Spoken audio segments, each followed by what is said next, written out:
العظیم اعوذ باللہ من الشیطان اللعین الرجیم بفضل بسم اللہ الرحمن الرحیم وبہ نستعین وهو خیر ناصر ومعین الحمدللہ وکفی وسلام علی عبادہ الذین اصطفی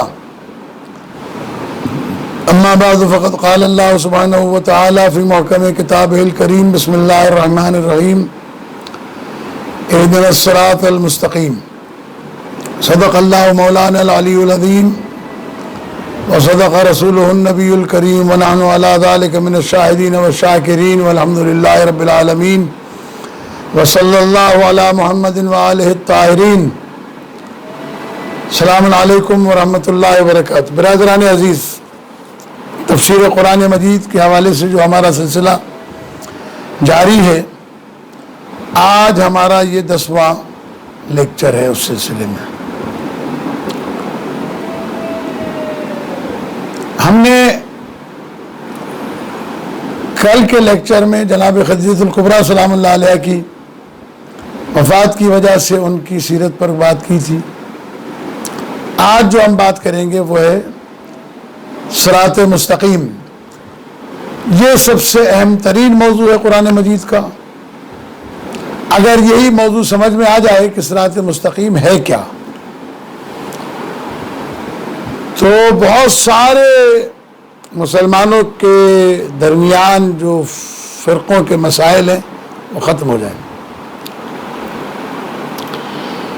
یہ کہ صراط مستقیم کی دعا اللہ سے مانگی جاتی، اہدنا الصراط المستقیم، ہمیں صراط مستقیم پر قائم رکھ۔ اس کے دو ترجمے کیے جاتے ہیں۔ دوسرا ترجمہ اس کا یہ ہے کہ ہمیں صراط مستقیم دکھا۔ ہم اس سلسلے میں قرآن مجید کی آیات کی روشنی میں یہ بات سمجھنا چاہتے ہیں اور سمجھیں گے کہ آیا ہمیں صراط مستقیم پر قائم رکھ، باقی رکھ کا ترجمہ درست ہے، یا یہ کہ ہمیں صراط مستقیم دکھا وہ ترجمہ درست ہے؟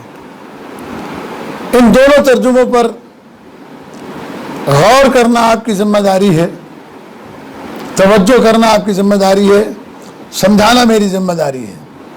میں کوشش کروں گا کہ آپ تک یہ پیغام پہنچ جائے اور آپ اسے آسانی کے ساتھ سمجھ سکیں۔ اہدنا الصراط المستقیم سورہ مبارک حمد کی آیت ہے، اور اس کے اوپر دو آیتیں اور ہیں۔ ایک ہے ایاک نعبد اور ایک ہے وایاک نستعین۔ یہ دو آیتیں ہیں۔ اس کے بعد تیسری آیت ہے اہدنا الصراط المستقیم کی۔ پہلے سمجھیں کہ عبادت کیا ہے۔ ہم خاص تیری ہی عبادت کرتے ہیں۔ جب یہ جملہ ہم نے کہا کہ ہم خاص تیری ہی عبادت کرتے ہیں، تو عبادت اس وقت تک نہیں ہو سکتی ہے جب تک آدمی صراط مستقیم پر نہ آ جائے۔ تو صراط مستقیم کی دعا بعد میں مانگ رہا ہے اور عبادت پہلے کر رہا ہے، یہ ہو نہیں سکتا۔ اس لیے ایاک نعبد، اور اس سلسلے میں قرآن مجید کی آیات موجود ہیں۔ ان اللہ ربی و ربکم فاعبدوہ ھذا صراط مستقیم۔ اللہ تمہارا بھی رب ہے، میرا بھی رب ہے، اس کی عبادت کرو، یہی صراط مستقیم ہے۔ اس کا مطلب یہ ہے کہ عبادت کہیں یا صراط مستقیم کہیں۔ اسی لیے صراط مستقیم پر آ جانے کے بعد سونا بھی عبادت، بولنا بھی عبادت، رونا بھی عبادت، جاگنا بھی عبادت، کسب معاش حلال کا کرنا بھی عبادت، صلہ رحمی کرنا بھی عبادت، بچوں کے ساتھ بیٹھ کر دسترخوان پہ بسم اللہ الرحمن الرحیم پڑھ کے کھانا، حلال رزق کو عبادت۔ مطلب یہ کہ صراط مستقیم پر آنے کے بعد انسان کا ہر عمل عبادت میں شمار ہوتا ہے۔ عبادت کسی خاص عمل کے انجام دینے کا نام نہیں ہے، بلکہ عبادت نام ہے صراط مستقیم پر قائم ہونے کا. جب آدمی صراط مستقیم پر آ جائے تو عبادت ہے، اور وہ کام جو صراط مستقیم سے ہٹ کر کیا جائے وہ ضلالت ہے اور گمراہی ہے اور وغیرہ وغیرہ کہا کہہ سکتے. لہذا ایاک نعبد، ہم خاص تیری ہی عبادت کرتے ہیں. پھر تیسرا جملہ ہے اہدنا الصراط المستقیم. ان دونوں جملوں کے درمیان ایک اور آیت ہے، اس کا کہتے ہیں ایاک نستعین، ہم خاص تیری ہی مدد چاہتے ہیں. آیا یہ جملہ فصاحت و بلاغت قرآن اور قرآن مجید کی عظمت و آفاقیت کے خلاف ہے یا موافقت ہے؟ میں تیری عبادت کرتا ہوں تو تجھ سے کیوں مدد چاہتا ہوں؟ کون سی مشکل ہے مجھے نماز پڑھنے میں؟ بات یہ ہے کہ اس جملے کو سمجھنے کی کوشش کریں کہ آدم علیہ السلام کے سجدہ نہ کرنے کے جرم میں جب شیطان ملعون کو دربار سے نکالا گیا، راندہ درگاہ کیا گیا، اور اللہ تبارک و تعالیٰ نے تو سورہ مبارکہ الاعراف میں اللہ تبارک و تعالیٰ نے اس کے لیے اعلان کیا. یہ دیکھیے سورہ مبارکہ اعراف ہے، اس کو سنیے کہ اس کے اندر آیت نمبر 16 اللہ تبارک و تعالیٰ نے فرمایا قال ما منعک الا تسجد اذ امرتک، تجھے کس چیز نے روکا کہ تو نے سجدہ نہیں کیا جبکہ میں نے تجھے حکم دیا؟ قال انا خیر منہ خلقتنی من نار وخلقتہ من طین، میں اس سے بہتر ہوں، تو نے مجھے آگ سے بنایا ہے، اسے مٹی سے بنایا ہے. قال فاہبط، اللہ نے کہا نکل جا، منہا یہاں سے، فما یکون لک ان تتکبر فیہا فاخرج انک من الصاغرین. اللہ تبارک و تعالیٰ نے کہا، فرمایا تو یہاں سے اتر جا، تجھے حق نہیں ہے کہ یہاں غرور سے کام لے، نکل جا کہ تو ذلیل لوگوں میں سے ہو گیا ہے. قال انظرنی الی یوم یبعثون، اللہ تبارک و تعالیٰ سے کہا کہ اے اللہ، اس نے کہا کہ پھر مجھے قیامت تک کی مہلت دے دے. اللہ سے قیامت تک کی مہلت مالی. قال انک من المنظرین، ارشاد ہوا کہ تو مہلت والوں میں سے ہے، لیکن کب تک؟ دوسری جگہ پر ارشاد فرمایا الی وقت المعلوم، وقت معلوم تک تجھے مہلت ہے. اور روایات سے استفادہ ہوتا ہے کہ معصومین علیہ السلام نے فرمایا کہ جب امام زمان عبد اللہ تعالیٰ فرد شریف کا ظہور ہوگا تو شیطان کو قتل کر دیا جائے گا، مار دیا جائے گا شیطان. اس کے بعد شیطان نہیں رہے گا، تاکہ کوئی آدمی یہ نہ کہے کہ شیطان نے ہمیں گمراہ کر دیا. تو وقت معلوم ظہور امام صلی اللہ علیہ وسلم کا وقت ہے، جب تک کہ شیطان کو مہلت دی گئی ہے. قال فبما اغويتني لاقعدن لهم صراطك المستقيم، اے اللہ تو نے مجھے بس جس طرح تو نے مجھے گمراہ کیا ہے میں تیرے سیدھے راستے پر بیٹھ جاؤں گا. ایک کتنا ظالم ہے، کہتا ہے کہ تو نے مجھے گمراہ کیا. اللہ نے اسے گمراہ نہیں کیا، خود گمراہ ہوا. لیکن بہرحال لاقعدن لهم صراطك المستقیم، سیدھے راستے پر بیٹھ جاؤں گا. ثم آتینہم من بین ایدیہم ومن خلفہم وعن ایمانہم وعن شمائلہم ولا تجد اکثرہم شاکرین. اس کے بعد سامنے سے، پیچھے، دانے اور بائیں سے آؤں گا اور اکثریت کو تو شکر گزار نہ پائے گا. ولا تجد اکثرہم شاکرین، اکثریت کو تو شکر گزار نہ پائے گا. یہ 12، 13، 14، 15، 16، 17 یہ آیات پڑھ کے دیکھیے. اس کا مطلب یہ کہ صراط مستقیم پر بیٹھا ہے شیطان.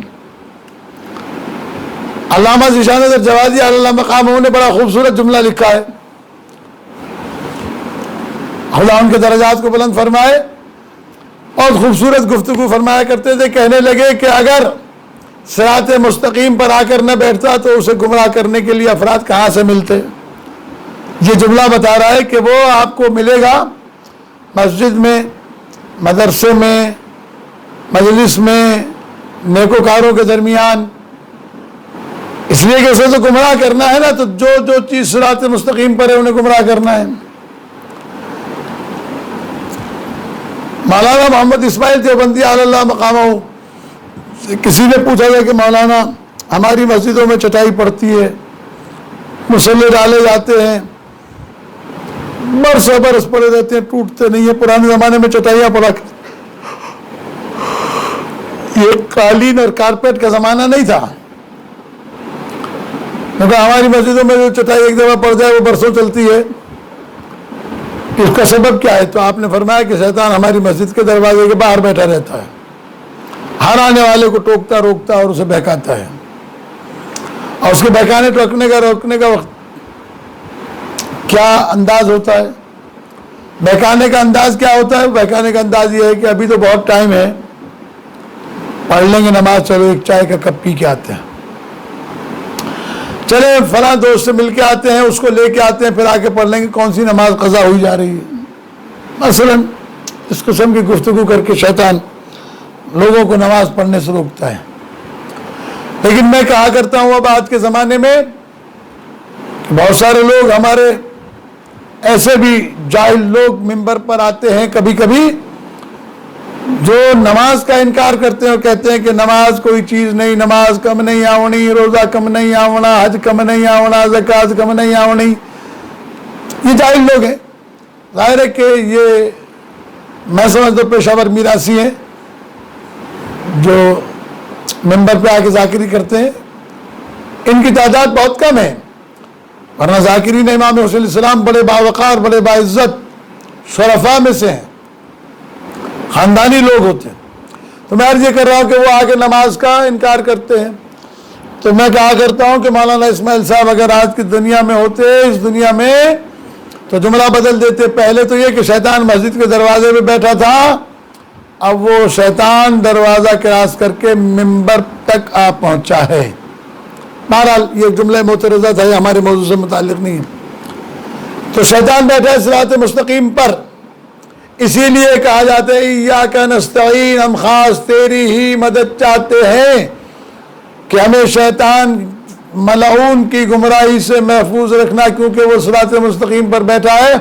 اب ترجمہ کیجئے اہدنا الصراط المستقیم کا، تو آپ کو خود بخود سمجھ میں آ جائے گا کہ ہم نے صراط مستقیم دیکھ لی تھی تو عبادت کی، جب صراط مستقیم پر گئے تو شیطان سے ملاقات ہوئی، اللہ سے دعا کی اہدنا الصراط المستقیم، اے اللہ تو ہمیں صراط مستقیم پر قائم رکھ، شیطان کی گمراہی سے ہمیں بچا۔ تو شیطان نے 4 سمتیں گھیری ہیں، سامنے، پیچھے، دائیں بائیں۔ علماء بیان کرتے ہیں، کہتے ہیں کہ عجب نہیں اللہ تبارک و تعالی کی آواز آئے بندے، شیطان کے صراط مستقیم پر بیٹھ جانے سے گھبرانا نہیں، چاروں سمتوں سے اس نے تجھے گھیر رکھا ہے، وہ سمجھتا ہے کہ تو اس کے دائرے سے اب باہر نہیں جا سکتا، تجھے اس نے مضبوطی کے ساتھ تھام رکھا ہے، گرفتار کر رکھا ہے، گھبرا نہیں، 2 سمتیں میرے پاس ہیں، ایک اوپر کی ایک نیچے کی، اور ان دونوں سمتوں میں تیرے لیے خیر ہے۔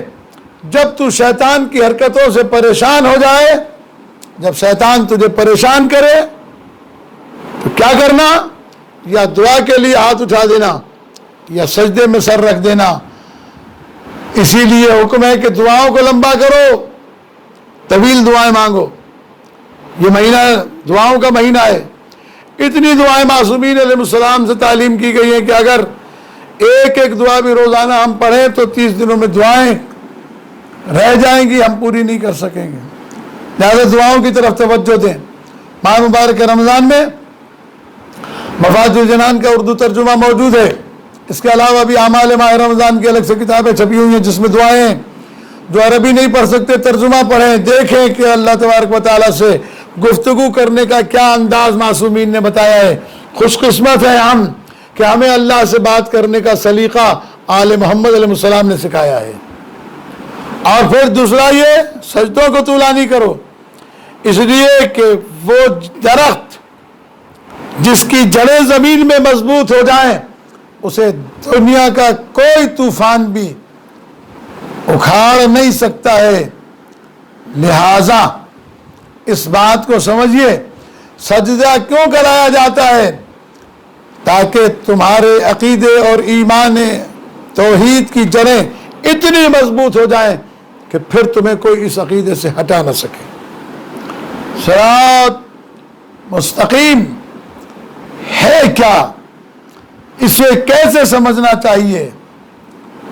یہ رستہ ہی وہ رستہ ہے جسے حاصل کر جانے کے بعد انسان کامیاب ہو جاتا ہے،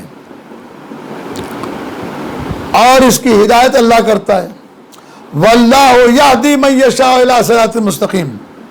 ہم نے دعا مانگی، اے اللہ تو مجھے صراط مستقیم دکھا، صراط مستقیم پر قائم رکھ، صراط مستقیم دکھاتا رہ۔ جب میں نے دعا مانگی، اللہ نے قرآن مجید میں اعلان کیا ہوا ہے، واللہ یہدی من یشاء الی صراط مستقیم، اللہ ہدایت کرتا ہے جس کی بھی صراط مستقیم کی طرف۔ اس کا مطلب یہ ہے کہ ہم نے فقط ہدایت مانگنی ہے، ہدایت دیتا وہ ہے۔ تو جس نے ہدایت دی، اب آپ دوسری جگہ کے اوپر قرآن مجید میں اللہ تبارک و تعالیٰ اعلان فرما رہا ہے، ان اللہ لہادی الذین آمنوا الی صراط مستقیم، اللہ ہدایت کرتا ہے فقط ان لوگوں کی جو ایمان لائے ہیں صراط مستقیم کی طرف۔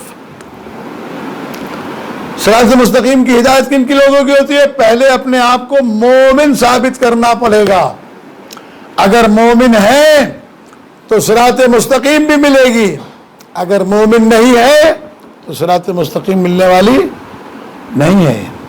لہذا مومن بننے کے لیے کیا چاہیے؟ اس لیے کہ ہر آدمی اپنے آپ کو صراط مستقیم پر سمجھتا ہے اور مانتا ہے۔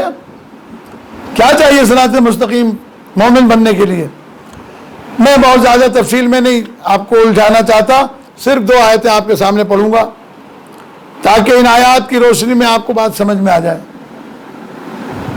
اللہ تبارک و تعالیٰ ارشاد فرماتا ہے، انما المؤمنون الذین اذا ذکر اللہ وجلت قلوبہم، بے شک مومن فقط وہ لوگ ہیں کہ جب اللہ کا ذکر ان کے سامنے کیا جائے تو ان کے دل کانپنے لگتے ہیں۔ وَإِذَا تُلِيَتْ عَلَيْهِمْ آيَاتُهُ زَادَتْهُمْ ایمانا، اور جب ان کے سامنے آیات کی تلاوت کی جاتی ہے تو ان کے ایمان میں اضافہ ہونے لگتا ہے۔ اللہ اکبر۔ قرآن مجید نے 2 لفظوں میں، بالکل آسان لفظوں میں وضاحت کر دی، اور یہ وہ لوگ ہیں وَعَلَىٰ رَبِّهِمْ يَتَوَكَّلُونَ، اور یہ وہ لوگ ہیں جو اللہ پر بھروسہ رکھتے ہیں، متوکلین علی اللہ ہیں۔ تو 2 صفتیں، 3 صفتیں بتائی گئیں، توکل علی اللہ، اللہ کا ذکر ہو دل کانپنے لگے، آیات الہی سنیں تو ایمان میں اضافہ ہونے لگے۔ اب ہمیں سوچنا پڑے گا، آپ پڑھ کے دیکھیے گا اور سمجھ کے دیکھیے گا، اگر قرآن سننے اور قرآن پڑھنے اور قرآن بولنے میں دل نہیں لگتا تو آپ کو چیک اپ کرانا پڑے گا کہ ایمان ہے بھی یا نہیں ہے۔ اس لیے کہ ایمان کے لیے قرآن مجید کا سننا، پڑھنا، دیکھنا، اللہ نے اس کتاب کا پڑھنا، لکھنا، دیکھنا سب ثواب قرار دیا ہے، اور اس سے ثابت ہوتا ہے کہ یہ مومن ہے۔ مومن قرآن مجید کو سمجھتا بھی ہے۔ دوسری آیت میں اللہ تبارک و تعالیٰ نے اعلان کیا ہے، انشاءاللہ وہ میں ابھی آپ کے سامنے بعد والے لیکچر میں انشاءاللہ آپ کی خدمت میں عرض کروں گا۔ آیت سن لیجئے، تشریح میں بعد میں کروں گا اس کی۔ انما المؤمنون الذین آمنوا باللہ ورسولہ ثم لم يرتابوا وجاهدوا باموالهم وانفسهم في سبيل اللہ۔ بے شک مومن صرف وہ لوگ ہیں کہ جو ایمان لاتے ہیں اللہ اور اس کے رسول پر اس طرح کہ اس کے بعد میں نہ اللہ کی وحدانیت پر انہیں شک آتا ہے نہ پیغمبر کی رسالت پر کبھی انہیں شک آتا ہے۔ صدق اللہ مولانا العلی العظیم۔ اللہ ہماری دعاؤں کو قبول فرما، ہمارے بیماروں کو شفا عطا فرما، ہمیں قرآن مجید پڑھنے سمجھنے اس پر عمل کرنے کی توفیق عنایت فرما۔ بار اللہ ہمارے زمانے کے امام کے ظہور میں تاجیل فرما، ہماری صفوں میں اتحاد پیدا فرما، ہمیں ایمان کی دولت سے سرفراز فرما۔ اللہ ہماری دعاؤں کو قبول فرما۔ ربنا تقبل منا انک انت السمیع العلیم برحمتک یا ارحم الراحمین۔